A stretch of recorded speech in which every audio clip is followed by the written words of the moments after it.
It must be nice to be British when the British allow you to be. You're crazy. Am I? Yes. Am I? Yes. Am I? All right, okay. So as of late, yeah, Asda, the supermarket giant, that was sold back in 2000, 1999, something like that, yeah, to Walmart, has now been reclaimed as British because it's been bought by two guys from Blackburn, two billionaires from Blackburn, right? And this is a good story. This is a good news story. You know what I mean? You know, Britain, a company that was British, that was sold out to another foreign country. You know, like your Jaguar and your Rolls Royce and Cadbury's and so forth. You know, someone saying, you know what, right, we're going to bring it back to Britain. That's a good. I think that's a good heart something story. I don't know, heartfelt story, right? And what it is though, right, is that the way that this story kind of unfolded, or the way it was represented in the mainstream media, prior to the actual confirmation date, let's say, right, it was based around two billionaires from Blackburn, yeah, bring Asda back to British ownership, and that was about it. You know what I mean? Unless you read deep into the article, right? Now, as a person that was just scrolling through, this is one of those articles or one of these stories that I would consider to be a glance-by story. Unless you have a deep interest in Asda, the story itself, it's one of those stories where you see the headline in the paper when you're walking into the shop, or you're scrolling on your Facebook or whatever, and you're scrolling through and you stop, oh, that's nice, and you carry on. So, based on that now, yeah, I'm going to say I'm not the only one. I'm sure I'm not the only one that was kind of like taken aback. Not like shocked as in like, but you know, like just like, huh? To see that the two guys that have bought it were Indian. Yeah? Excuse the sirens. Because I know maybe this is just my fault, and because of obviously, excuse me a second, because of perceptions of the way that the conditioning that I've had, or the way that there's a slight lack of representation in for many people, or black people and Indian people, when it comes to a success story, it just seemed to me when it was unveiled, or when it came out on the pictures now, that this Moshin and Zuber Issa, yeah, were the guys that bought it, it just made me chuckle for a second. I was like, oh shit, right? And there was someone posted in one of the Facebook groups that I follow, oh no, those on the right must be really pissed right about now, yeah? And then when I saw that, I never knew what that person meant until I actually found out about a day or two later that, oh, it's two Indian guys that have bought it, right?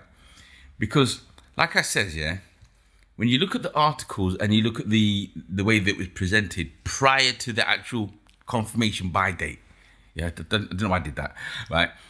It was the headlines just kind of like focused on billionaires, brothers, Blackburn, yeah, buying Asda.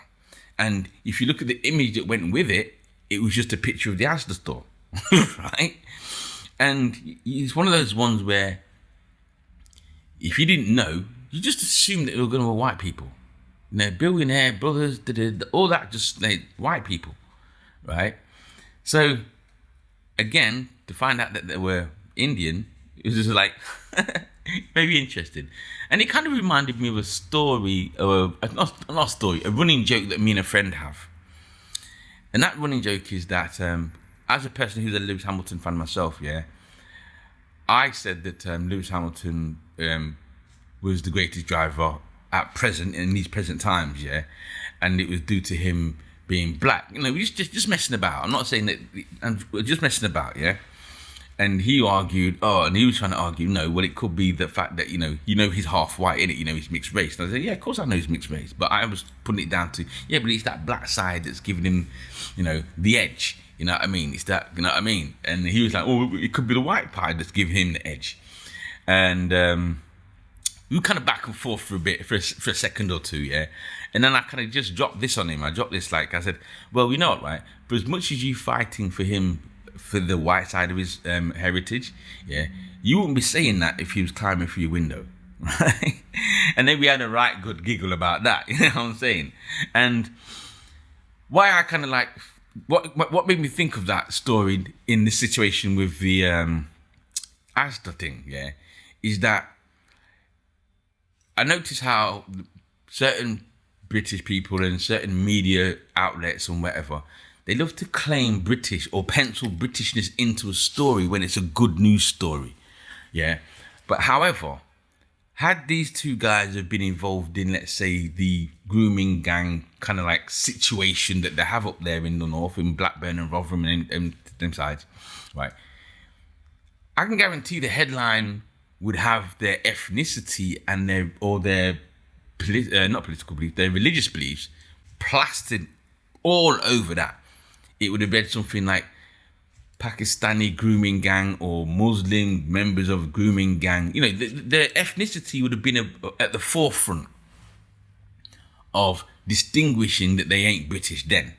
You know what I'm saying? You know what I'm saying? Right? And for me, I just find that interesting because it's not the only time it's happened. You know what I mean? Anyone, and it just seems to me that any person who is not white, black, Indian, or whatever, yeah, when they're flying the flag for Britain, it's like you can be British then, yeah. But the minute you step foot wrong, or not even if you step foot wrong, I think some people, you could just be on the track, yeah, and you're not British enough, or I know you're definitely not English. That's a given, right? But for some reason, you can't be British enough. It's like I read one woman say, in a group that I follow, if as a white person, if I went to India, or if I was born in India as a white person, she says, and my parents were British, right? That doesn't make me an Indian. That just makes me a white person born in India, right? And I thought about that, and I was thinking, well, okay then. So in that case, then, Asda is not actually owned by anyone British; it's owned by Indians, right? So then, can you really claim that, as the article states, that Asda is back into British ownership? Interesting one, isn't it? And that's why I started off the conversation by saying it's nice to be British when you're allowed to be, because now it seems to me now that how the article is presented is like Asda into British ownership. Therefore, to me, that means that the two Indian guys are considered to be British. Yes. Okay then.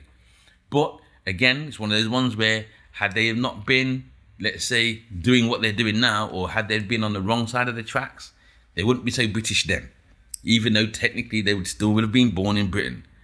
But that's it for today. Let me know what you think in the comments below, and don't forget to like, subscribe, and share. Are they British or not? I'm out. Peace. Yes. Am I? Yes. Am I? Yes.